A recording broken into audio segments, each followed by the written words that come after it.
Ils sont prêts à te confier jusqu'à leur vie. Je ne sais pas ce qui s'est passé.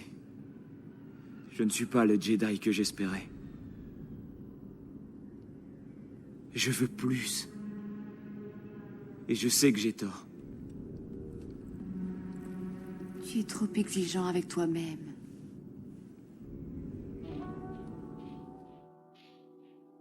Ton sentiment d'être un éternel insatisfait peut venir de plusieurs sources, souvent profondes et interconnectées.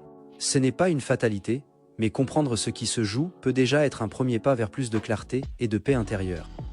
Voici quelques raisons possibles pour lesquelles tu ressens cela. Des attentes trop élevées envers toi-même ou les autres. Tu peux avoir une image très précise de ce que devrait être la vie, le bonheur, la réussite, les relations. Et la réalité ne colle jamais complètement à ces standards. Cela crée un écart constant entre ce qui est et ce que tu penses que cela devrait être. C'est ton côté perfectionniste qui crée cette frustration que tu ressens. Tu as intériorisé des exigences très fortes, familiales, sociales, culturelles. Une difficulté à ressentir la satisfaction durablement. Certaines personnes ont du mal à savourer un accomplissement. Elles passent vite à la prochaine étape, au prochain objectif, sans vraiment s'arrêter. Cela peut venir d'un besoin inconscient de prouver sa valeur.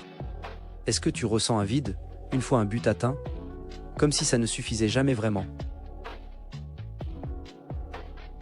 Une tendance à comparer, surtout avec ce qui semble mieux. Comparer sa vie, son corps, sa réussite, ses relations à celles des autres, ou à une version idéalisée, mène presque toujours à de la frustration. On voit ce qu'on n'a pas, ce qui pourrait être mieux, ce qu'on aurait dû faire.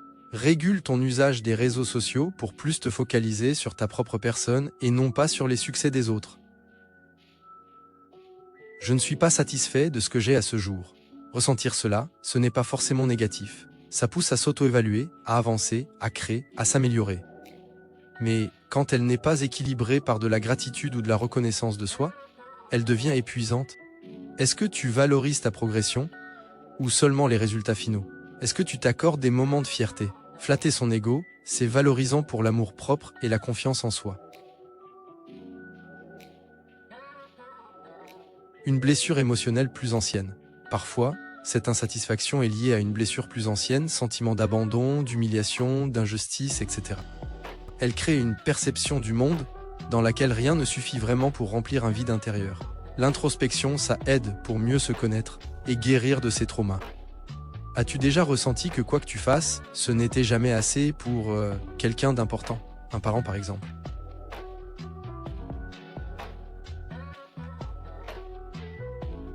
Une vision idéalisée de la vie. Si tu cherches une forme de perfection, d'intensité ou d'alignement total avec tes idéaux, alors la vie ordinaire peut te sembler fade, décevante ou incomplète. C'est assez fréquent chez les personnes sensibles ou très lucides. Demande-toi quelle place as-tu donné à l'acceptation, à l'imperfection du réel. Est-ce que tu t'autorises à vivre simplement, sans toujours chercher plus?